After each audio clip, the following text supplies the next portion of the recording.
రేపే విజయ ఏకాదశి. ఎంతో పవిత్రమైన విశేషమైన రోజు. సంవత్సరానికి 24 ఏకాదశులు వస్తాయి. ఒక్కో ఏకాదశికి ఒక్కో ప్రత్యేకత ఉంటుంది. మరి ఇంతటి విశేషమైన రోజు. ఏ చెట్టును తాకితే సకల దరిద్రాలు తొలగి సకల శుభాలు కలుగుతాయో ఇప్పుడు ఈ వీడియోలో తెలుసుకుందాం. మాఘమాసంలో బహుళ ఏకాదశి రోజున విజయ ఏకాదశిగా భక్తి శ్రద్ధలతో శ్రీ మహావిష్ణువును ఆరాధించి ఉపవాస దీక్షను తీసుకుంటారు భక్తులు. ఈ విజయ ఏకాదశి సమస్త పాపాలను హరించి పుణ్యాన్ని తెచ్చే మహిమాన్వితమైన రోజు. ఈ ఏకాదశి గురించి పద్మ పురాణంలో వివరణ ఇలా ఉంది. ఒకసారి విజయ ఏకాదశి గొప్పతనం గురించి ధర్మరాజు శ్రీకృష్ణుణ్ణి ఇలా అడుగుతాడు. కృష్ణ, మాఘమాసంలో వచ్చే బహుళ ఏకాదశి పేరు ఏమిటి? దాని మహత్యం ఏమిటి? వివరంగా చెప్పమని వేడుకుంటాడు. దానికి శ్రీకృష్ణుడు, ఓ ధర్మరాజా, మాఘమాసంలో బహుళ పక్షంలో వచ్చే ఏకాదశి పేరు విజయ ఏకాదశి.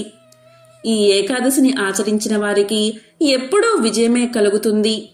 ఈ ఏకాదశి సమస్త పాపాలను హరిస్తుంది. ఈ విజయ ఏకాదశి గురించి ఒకసారి నారదుడు బ్రహ్మదేవుణ్ణి అడుగుతాడు. అప్పుడు నారదునితో బ్రహ్మదేవుడు ఇలా చెప్తాడు. నారదా, ఎంతో పవిత్రమైన విజయ ఏకాదశి గురించి నువ్వు అడిగావు. ఈ ఏకాదశి గురించి ఇప్పటి వరకు ఎవరికీ తెలియదు. నీ ద్వారా సమస్త మానవాళికి విజయ ఏకాదశి గురించి తెలుస్తుంది. విజయ ఏకాదశి పవిత్రతను తెలిపే ఒక కథ చెప్తాను, శ్రద్ధగా విను అంటూ బ్రహ్మదేవుడు నారదుడికి ఇలా చెప్పడం ప్రారంభించాడు. నారదా, రామాయణం నీకు తెలుసు కదా. దానిలో రాముడు 14 సంవత్సరాలు తపోవనంలో తిరిగాడు. అరణ్యవాసంలో శ్రీరామచంద్రుడు సీతా లక్ష్మణ సమేతుడై గోదావరి నదీ తీరంలో పంచవటి అందు చాలా కాలం నివసించాడు. అక్కడ నివసించే సమయంలో రావణుడు మారువేషంలో సీతాదేవిని అపహరించాడు. సీతాదేవిని వెతుకుతూ రాముడు వెళ్తూ ఉండగా మార్గమధ్యలో మరణించడానికి సిద్ధంగా ఉన్న జటాయువు కనిపించి రాముడికి సీతాదేవి వృత్తాంతం మొత్తం చెప్పి మరణించింది. తరువాత శ్రీరాముడు సీతను వెతికే క్రమంలో సుగ్రీవుడితో స్నేహం, హనుమంతుడు లంకకు నిప్పు పెట్టడం, సీతామాత యొక్క జాడ కనుక్కోవడం జరిగింది. హనుమంతుని మాటలు విన్న రాముడు సుగ్రీవుడి అనుమతి తీసుకుని లంకపై యుద్ధానికి బయలుదేరాడు. అలా బయలుదేరుతూ సముద్ర తీరం వద్దకు చేరుకున్నాడు. సముద్రం అవతల లంక ఉంది. సముద్రపు విస్తీర్ణం చూసి రాముడు ఎంతో ఆశ్చర్యపోయాడు. సముద్రాన్ని ఎలా దాటాలి అని వానర వీరులతో కలిసి ఆలోచించాడు శ్రీరాముడు. అప్పుడు శ్రీరాముడు ఇలా పలికాడు. లక్ష్మణ, ఏం పుణ్యం చేసి ఈ సముద్రాన్ని దాటగలం? ఈ సముద్రం చాలా లోతుగా ఉంది, నీటితో నిండి ఉంది. ముసలతో, తిమింగలాలతో మొదలైన జల జంతువులతో, చేపలు మొదలైన వాటితో కల్లోలంగా ఉంది. నాకు సులువుగా ఈ సముద్రాన్ని దాటే ఉపాయం ఏదీ కనబడడం లేదు అని పలికాడు శ్రీరాముడు.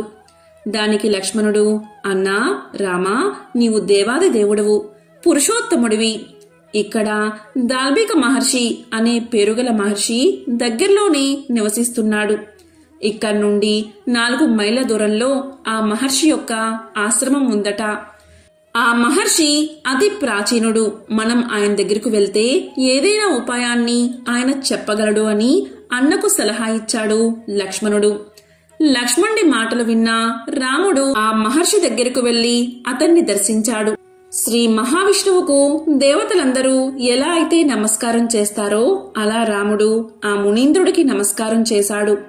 అప్పుడు ఆ మహర్షి శ్రీరాముని దివ్య రూపాన్ని చూసి, ఇతను పురుషోత్తముడు, ఏ కారణం చేతనో విశేషమైన మానవ రూపాన్ని ధరించాడు అని మనసులో అనుకుని శ్రీరాముడితో ఇలా పలికాడు.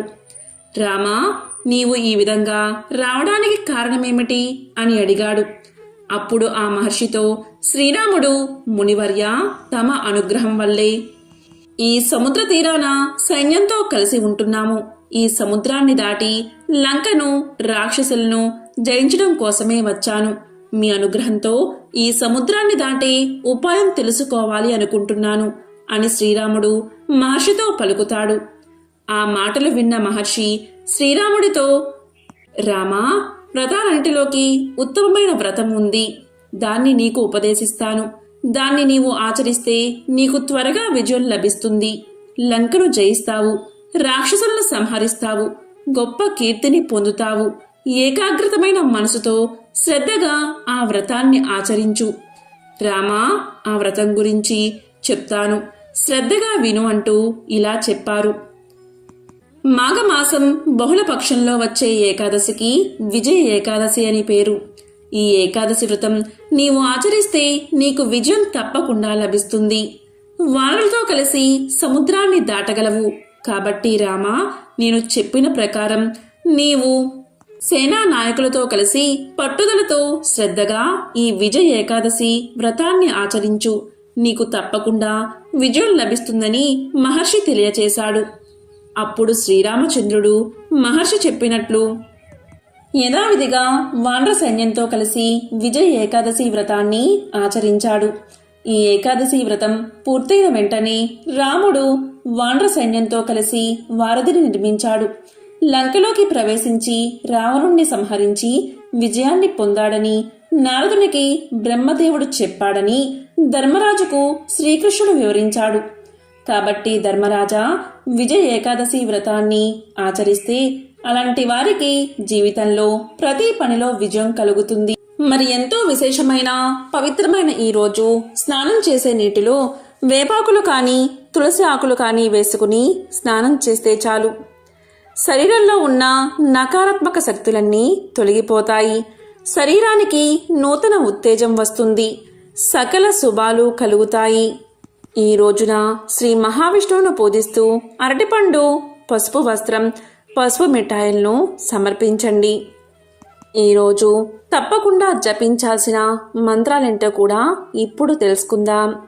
విజయ ఏకాదశి రోజున విష్ణువును పూజించే సమయంలో ఓం నారాయణ లక్ష్మీ నమః, ఓం నారాయణ లక్ష్మీ నమః అనే మంత్రాన్ని 108 సార్లు పఠిస్తే నిరుద్యోగులకు ఉద్యోగం లభించే అవకాశం ఎక్కువగా ఉంటుందట. ఓం సియాపతియే రామ రామాయ నమః అనే మంత్రాన్ని జపించడం వల్ల మీ మనసులోని కోరికలు నెరవేరుతాయట. ఓం నమో భగవతే వాసుదేవాయ నమః అనే మంత్రాన్ని జపించడం వల్ల మీ ఇంట్లో సుఖ సంతోషాలు పెరుగుతాయట. ఎంతో విశేషమైన విజయ ఏకాదశి రోజు ఏ చెట్టును తాకాలి అంటే అదే ఉసిరి చెట్టు. ఉసిరి చెట్టు సాక్షాత్తు లక్ష్మీనారాయణల స్వరూపమని పురాణాలు చెబుతున్నాయి.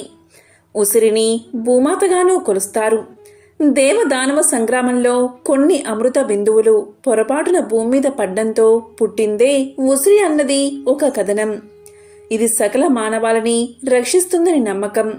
వృద్ధాప్యాన్ని దరి చేరనివ్వని ఔషధ మొక్కలలో ఉసిరికి ఉసిరే సాటి అని చెబుతుంది చరక సంహిత.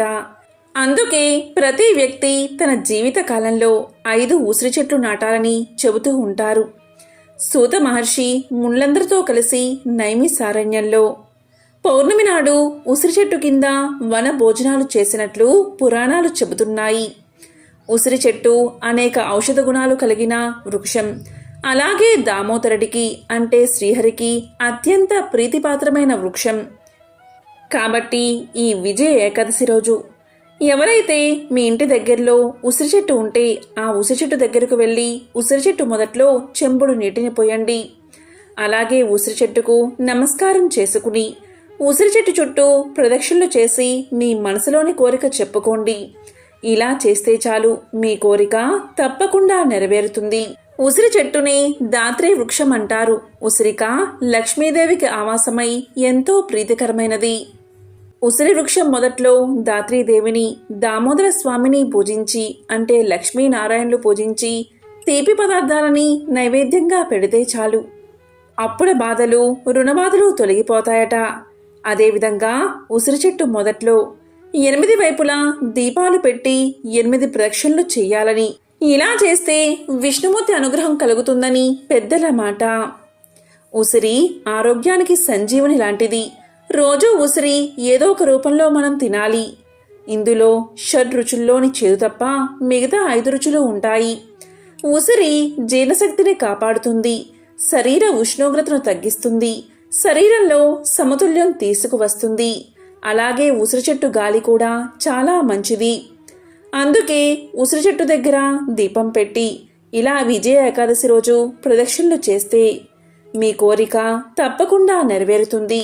కాబట్టి ఎంతో విశేషమైన ఈ విజయ ఏకాదశి రోజు ఈ విధంగా ఉసిరి చెట్టుకు నమస్కారం చేసుకోండి. ఈ విజయ ఏకాదశి నాడు బంగారం దానం, భూమి దానం, అన్నదానం, గోవులను దానం చేయడం వల్ల పుణ్య ఫలితాలు కలుగుతాయని పండితులు చెబుతున్నారు. కాబట్టి ఈరోజు ఇటువంటి విధి విధానాలు పాటించి లక్ష్మీనారాయణల అనుగ్రహాన్ని పొందండి. ఓం శ్రీ మహాలక్ష్మియే నమః. ఓం నమో నారాయణాయ.